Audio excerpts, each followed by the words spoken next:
Surge protective devices या जिन्हें हम एसपीडीज कहते हैं, ये आज के इलेक्ट्रिकल सिस्टम्स के लिए बहुत ही ज़रूरी हैं। तो आज हम यही समझने वाले हैं कि एक असरदार, एक समन्वित सुरक्षा प्रणाली को डिज़ाइन कैसे किया जाता है।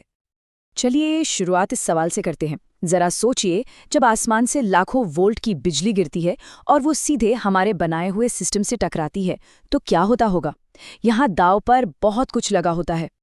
देखिए, ये जो सर्ज है ना, ये असल में वोल्टेज में अचानक आई एक बहुत बड़ी उछाल है। ये एक लहर की तरह पार लाइनों से गुजरती है। और ये ज़रूरी नहीं कि सिर्फ आसमानी बिजली से ही आए, ये सिस्टम के अंदर की गड़बड़ियों से भी पैदा हो सकती है और हमारे उपकरणों को बर्बाद कर सकती है। तो फिर इससे बचने का तरीका क्या है? यहीं पर काम आता है सर्ज प्रोटेक्टिव डिवाइस यानी एसपीडी। आप इसे बिजली के लिए एक सेफ्टी वाल्व की तरह समझ सकते हैं। जैसे ही वोल्टेज एक खतरनाक लेवल पर पहुंचता है, ये वाल्व तुरंत खुल जाता है और सारी एक्स्ट्रा खतरनाक एनर्जी को आपके कीमती उपकरणों से दूर सीधे जमीन में भेज देता है। ठीक है, अब थोड़ा और गहराई में चलते हैं। देखिए, हर सर्ज एक जैसा नहीं होता। एक अच्छा सिस्टम डिज़ाइन करने के लिए इंजीनियर्स को ये समझना पड़ता है कि वो किस तरह के सर्ज से डील कर रहे हैं, यानी उन्हें सर्ज वेव फॉर्म्स को समझना होता है। टेस्टिंग के लिए दो मुख्य वेवफॉर्म्स होते हैं। पहला है 10/350 माइक्रोसेकंड वेवफॉर्म। ये बहुत ज्यादा एनर्जी वाला होता है, ठीक वैसा ही जैसे सीधे बिजली गिर रही हो। इसको संभालने के लिए टाइप 1 एसपीडी बनाए जाते हैं। दूसरा है 8/20 माइक्रोसेकंड वेवफॉर्म। इसमें एनर्जी कम होती है, लेकिन ये बहुत तेजी से आता है। ये अप्रत्यक्ष सर्ज जैसा होता है और इसे टाइप 2 एसपीडी हैंडल करते हैं। तो इसका समाधान क्या है? जवाब है एक मल्टीलेयर्ड, यानी एक के बाद एक कई परतों वाली सुरक्षा। इसे एक किले की तरह समझिए, जिसकी सुरक्षा में कई दीवारें होती हैं। अक्सर लोग ये गलती करते हैं कि वो सोचते हैं कि एक डिवाइस लगा दिया तो पूरी बिल्डिंग सुरक्षित हो गई, पर ऐसा बिल्कुल नहीं है। असल में सबसे अच्छी सुरक्षा एक कैस्केडिंग सिस्टम से मिलती है, जहां कई डिवाइस एक दूसरे के साथ मिलकर काम करते हैं। ये टेबल तीनों एसपीडी टाइप्स की भूमिका को बहुत अच्छे से समझाती है। टाइप 1 को बिल्डिंग के मेन एंट्रेंस पर लगाया जाता है, जहां से बिजली अंदर आती है। ये बाहरी सर्ज का सबसे पहला और सबसे बड़ा झटका झेलता है। फिर आता है टाइप 2, जो डिस्ट्रीब्यूशन बोर्ड्स में लगता है और बची खुची सर्ज को रोकता है। और आखिर में टाइप 3 सीधे हमारे उपकरणों के पास आउटलेट पर लगता है, जो सबसे नाजुक इलेक्ट्रॉनिक्स की हिफाजत करता है।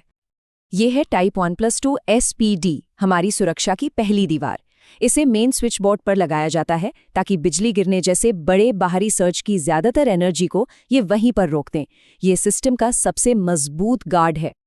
और ये है टाइप 2+3 एसपीडी। ये एक अंदरूनी गार्ड की तरह है। अब जो भी थोड़ी बहुत खतरनाक वोल्टेज टाइप 1 से बचकर अंदर आ गई, या फिर जो सर्ज सिस्टम के अंदर ही पैदा हुआ, ये उसे खत्म कर देता है। इसे डिस्ट्रीब्यूशन पैनल्स में या उपकरणों के ठीक पास लगाया जाता है। चलिए, अब जब हम अलग अलग डिवाइसेस को समझ गए हैं, तो ये देखते हैं कि ये सब एक साथ मिलकर एक पूरे सिस्टम की तरह कैसे काम करते हैं। ये कैस्केडिंग सिस्टम 3 आसान स्टेप्स में काम करता है। स्टेप 1, मेन स्विच बोर्ड पर लगा टाइप 1 एसपीडी सबसे ज्यादा एनर्जी वाले सर्ज को बाहर ही रोक देता है। स्टेप 2, डिस्ट्रीब्यूशन बोर्ड पर लगा टाइप 2 एसपीडी बची हुई वोल्टेज को और कम कर देता है। और स्टेप 3, आखिरी आउटलेट पर लगा टाइप 3 एसपीडी हमारे सबसे कीमती और नाजुक इलेक्ट्रॉनिक्स को आखिरी सुरक्षा देता है। इस तरह हर लेवल पर खतरा कम होता जाता है। और हाँ, ये सब अंदाजे से नहीं किया जाता। इसके लिए बाकायदा नियम हैं। IEC 61643 जैसे अंतर्राष्ट्रीय मानक एक रूल बुक की तरह काम करते हैं। ये मानक पक्का करते हैं कि दुनिया में कहीं भी बनने वाले सभी एसपीडीज एक ही पैमाने पर टेस्ट किए जाएं और एक सिस्टम में ठीक से काम कर सकें। अब एक बहुत ही ज़रूरी टर्म है लेट थ्रू वोल्टेज, जिसे यूपी भी कहते हैं। ये वो बची खुची वोल्टेज है जो एक सर्ज के दौरान एसपीडी से होकर गुजर जाती है।